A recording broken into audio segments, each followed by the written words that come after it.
Welcome back to another podcast of the Power of Print from your friends here at Solo Printing. So, joined once again by Mr. Lorenzo. Yep, the dynamic duo. Another podcast.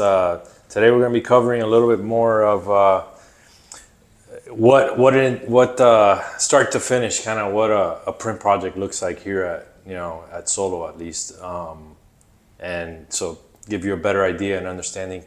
Kind of a lot of the things that go into it. It's not as simple as you think, unless you've been in a production print environment.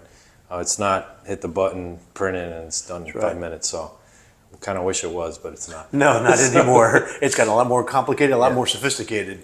But it's important. The procedures is really important, right? We talk about it all the time. The procedures. If not, it could get There's always. Like I always tell the team, there's always time to redo it. There's always time to do it again. Yeah. There's always, what was the saying I was trying to think of?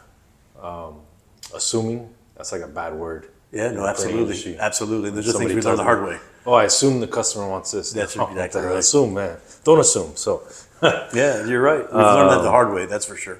Yeah. So we'll kind of jump right into it. I mean, so obviously, the first step kind of for any project is really getting specifications from a customer to your account rep.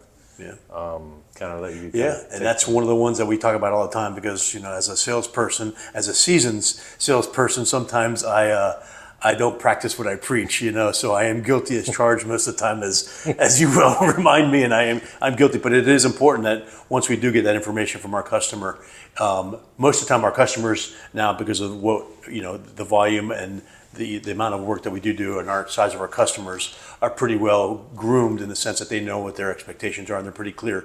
But sometimes as a sales rep, like you just said, we need to ask when we get that first look at an RFQ or a bid request is to ask questions, to really review them. And you say it all the time to us is that if I don't understand it, how am I going to pass that information forward to somebody else? Because if I don't understand it, I'm not going to be able to relay that. And that's a job of a salesperson. Like you said, ask questions. Yeah. The details are very, very important on that first step because if it's wrong there, it's going to be wrong down the line.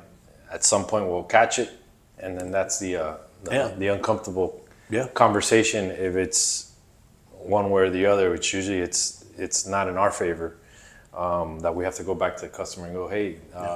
We quoted this is not what you gave us, or this is what we interpreted. Nowadays I think being that the marketing world has transitioned a lot into digital, you have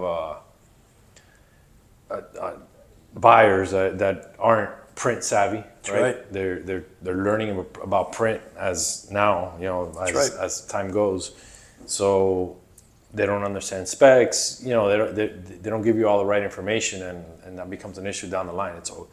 It always bites us, It absolutely does. It becomes uncomfortable, when you got to go back to a buyer and go, hey, what you quoted it's not what you gave us, or it's not what you want, and it's going to be X amount more. Yeah, that's right. They got to answer to somebody too. So that first step is very important. Hopefully those buyers don't get annoyed, but I mean, we're just trying to do our job. No, 100%. But the detail, the devil's in the details, right? So if we don't ask the questions, it gets passed on, and by the time it gets into production, it's too late. Yeah. So I know you've echoed that with us for the sales team, and I think that's important. That we're trying to relay that information to our younger folks that are in the same boat as some of those buyers that aren't educated in the print production part of it. They're looking at screens and templates. You can make an instant change there, and it didn't cost probably much, but when we got to make a change on something that's already done or something that's in production, or paper was ordered and now that's right, your size is different and now that paper's no good. Like, I mean, that's right. Somebody's got to pay for that. So we can't just absorb it. So devil's in the details, the devil's in the details, right? 100%. But that starts with us, so that's the important part. When the customer sends it to us, that's the first step. Is very important. Because again, it's if I don't understand it, and I'm entering in our particular case where we're entering this digitally into a system, a software that does all the estimating, or an estimator picks it up, does the estimating. If that information is not clear, if they guess, or they're going to kick it back, and then there's a delay. And if they guess, Hopefully No. they guess the right way. That's right, but that's not. It's not fair. No. It's not fair to do it to our estimators, right? We're asking them to assume, and that's not anything we should be doing. So. So that's the first step. So first step is really getting specs. Make sure specs are clear, understand, like it makes sense to produce, because sometimes we get specs that they don't fit our equipment, and sometimes they don't fit any equipment in the world. That's right. It's so far out there that it sounds great. It's going to cost you an arm and maybe both legs. That's right. So that's right. So a lot of paper selection is important. I mean, there's a lot of variables that could affect the cost of a job drastically. So the first step is specs. Then from there, once the specs are kind of ironed out, it goes to our estimating team. Where they'll put together a quote. It's usually pretty quick. Usually 24, 48 hours. They get a quote. One of the things that we've done a good job of, because it's a software that we have, right? So it's the easy stuff is easy stuff. But what we've done is, we're a big shop, and some of the work that we do is custom. It's all custom. But sometimes, so sometimes it's outside the box, and that's where our estimators need all that information properly, so that if it goes outside the box, they can tell the system how to do it. Other than just an 8.5 by 11 24 pager, that's easy all day long. But stuff that's a little bit more intricate. Some of the stuff that we do, that high-end stuff, we got to be able to understand it clearly so that the estimator can do that in the system properly, and kind of bypass some of those just, defaults. And always we push, the sales team and the estimating team to kind of think outside the box too, and look at cost-saving measures that we could take. I mean, sometimes a small adjustment on size or paper type, or there's a lot of different adjustments that can be made that would affect the end result quite a bit. Your final cost. So once the estimator does their job, then it goes back to sales team. They review it, make sure, hey, this is what was spec, this is what we needed, this is what we want to quote, and then it's pushed off to back to the client, right? Yeah, back to the client. And that's where, again, it goes back to the sales executive to kind of make sure hopefully it's not one of those, I missed something, and it goes back, because we talk about the changes and revisions. But we need to kind of analyze that and maybe really look at it to make sure that our estimate kind of matches the specs from the customer, and make sure we're providing, or those conversations that you just mentioned, because if we did tweak it and we communicated that to the customer, explain why. Did we change the size? Did we change the paper to help it with whatever the folding, on big jobs, stuff like that we prepared to, explain, those differences and whys. Those are, bless you. But those are really important. But that goes back to to us, as a sales team, that we look at it. Yeah, and it's another good point, which I think our estimators will be happy I said this. So our options, like customers, a lot of times we get, literally 10 options for a job. With different sizes, different finishes, different, it goes crazy. And, a lot of times, that's where I push the sales team to kind of narrow it down with your customer. Like, what are they really trying to achieve?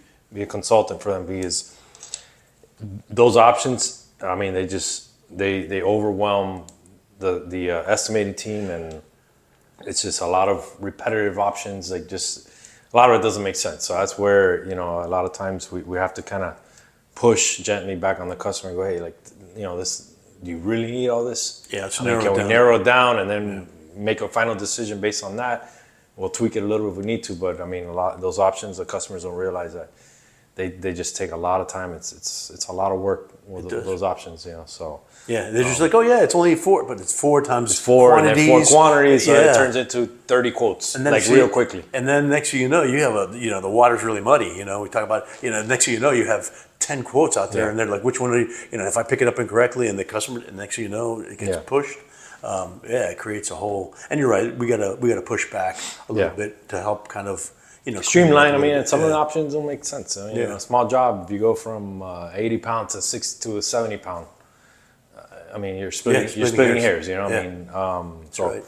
That's one thing that I know is a challenge always, but So then what's the next So step from there? let's say, on a perfect world, you push the estimate out, it gets approved by the customer, and then they send us back, hopefully it's a signed estimate or a PO on some of our bigger accounts. So once we do receive that information, we get the accepted, and we make sure everything is, as a salesperson, we got to make sure that what we quoted and what they expected and the PO is correct. Then we push it down into production, to our production department downstairs, and then they got to do their part, which is making sure that, again, everything's checking out. And that's part of our procedures, and that's one thing that we do here at Solo really well, is that we try at least to make sure that we follow our procedures and our protocols to make sure that everything is, because you said it, if it starts bad up here, it's not going to get any better. It's not going to get better. No, it's not going to get better. Yeah. So once it goes into the production team, they review the back end of the quote, the job ticket, make sure it matches what the quote is reading, matches what the PO is reading.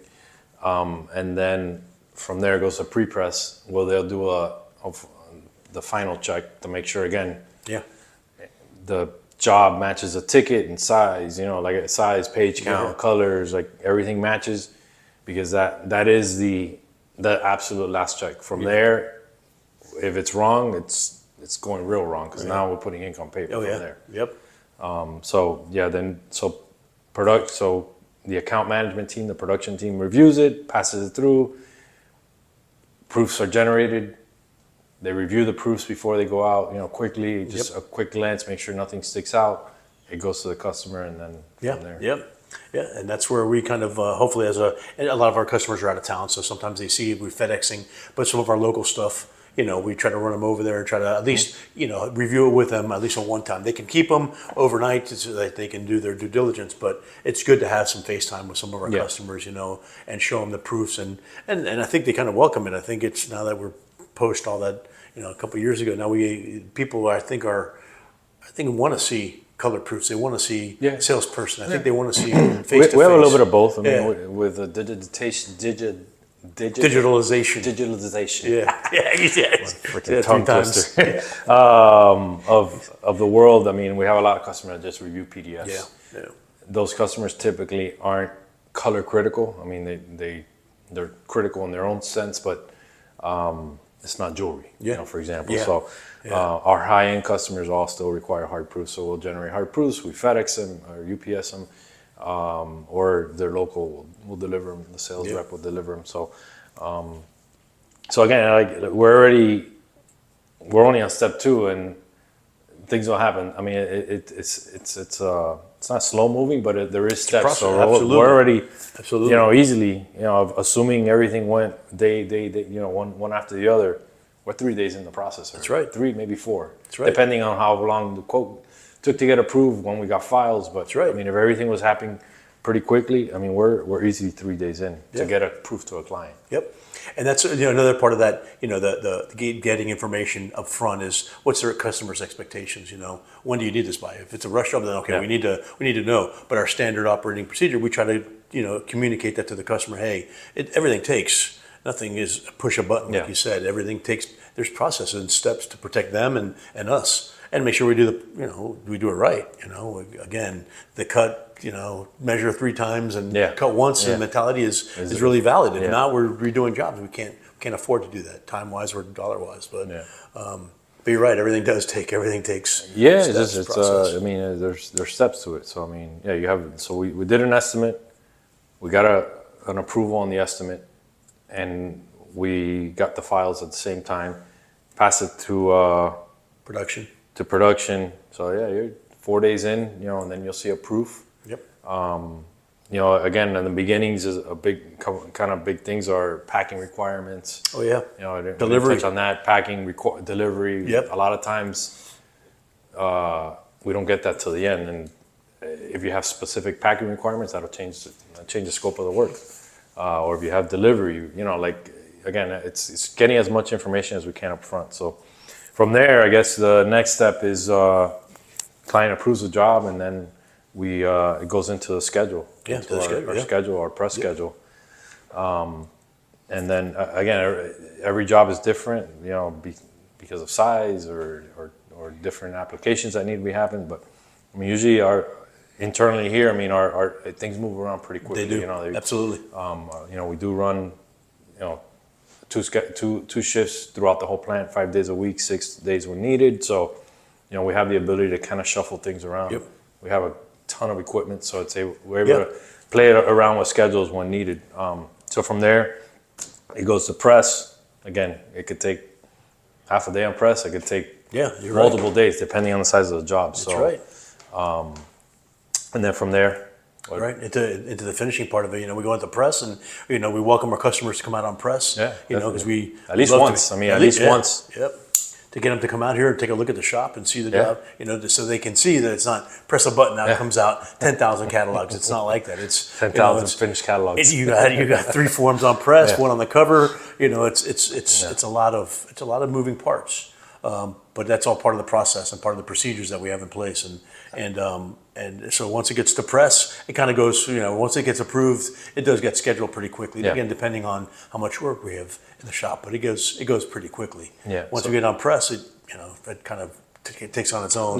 So process. from press, it goes to the bindery or the finishing department where, I mean, there's a million different things that could happen there. It could be folded, stitched, perfect bound, die cut, glued. I mean, there's a ton of different applications that could happen there. So again, that time in that department really depends on the scope of the job, but of the project. But from there, it goes to bindery, finishing, packing, mailing, whatever the finished result is. And that's that important part of the information from the beginning. Yes. What goes on the job ticket. A lot of times, not a lot of times, but it happens that requirements change during the process of the job, and it's not communicated to the proper channels here. We get to the bindery, we pack it in our standard boxes or whatever was on the ticket. Oh, and that's like, the customer wanted 40 per carton. Yeah, they wanted the cartons to weigh 20 pounds. So now we got hopefully it's a small job. Yeah.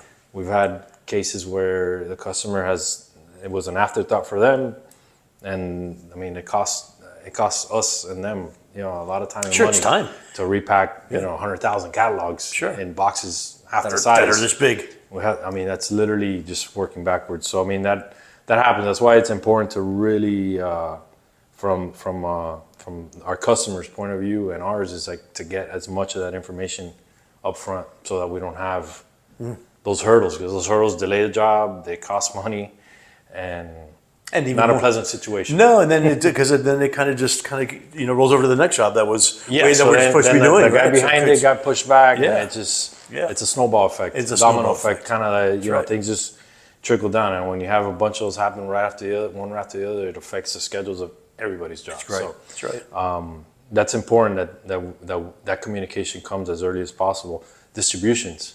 Yeah. You know, a lot of times customers don't have it till the last minute, and that's we start asking for it, and I don't know if we get annoying after a while. Like, I know the account managers downstairs start asking for it, and nobody has it, but that's a challenge too, because then we pack 48-inch high pallets, and the requirements is now 40. It's like, we got to do a distribution or roll out to X amount of locations, and now it's like literally we need to just take everything apart, rebuild everything. It creates a lot of extra work that's not necessarily welcomed. No, sometimes we can't avoid it. No, it's unavoidable. I would say, we should try to avoid it. So, I think most of the time it's information that we should be asking ahead of time, and or early in the process. Sometimes they don't have it. Sometimes they don't have it, but at least if they don't have it, we need to know that. Yeah. So not that it happens a lot, but when it does happen, it usually happens on a large scale, and then it's like, whoa, we got to tear apart 10 pallets. Yeah, that takes time. That's 3 people back there. And it's a lot of assets. It's a lot of work. A lot of work.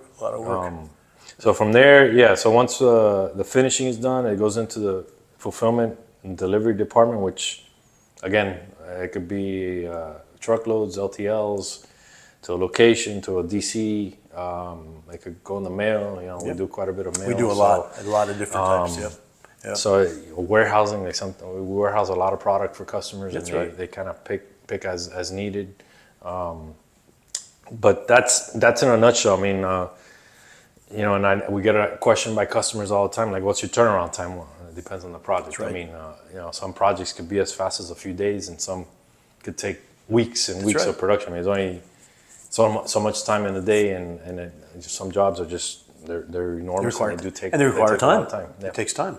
And again, some of the stuff that we do is not just simple cookie cutter stuff. It's a lot of fulfillment work, stuff that we're doing. Yeah, in the mailing. Every product is department. almost different here, so it's not just strictly publication work just per se. It's publication, catalog, self mailers, specialty pieces. So die cut pieces. It's across the board. So it's a challenge for scheduling, but we have a good team down there that kind of takes care of all that and makes sure we get it out. So that's pretty much it. It's pretty much it. It's procedure. We have to follow procedures, and again, it starts with us upstairs here on the sales team to ask us questions. So the information, we have good, clean information as much as possible, but and then the rest of it is following procedures. Yeah. I mean, we ask our customers that be receptive to the questions. They're not questions because we want to ask questions. It's questions we need, to make sure your product comes out the way you envision and you want it, and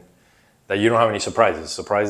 That's right. Surprises suck. To be honest. So unless we're early in the job and we come under budget. Yeah. So I mean. Usually surprises don't go that way. No, they don't. They go the other way. They go the other way. Try to have, all I could relate to the customers is, try to have as much information as you can. The more information, the better. Try to narrow down by talking to your account executive the options. Some options don't really move the needle.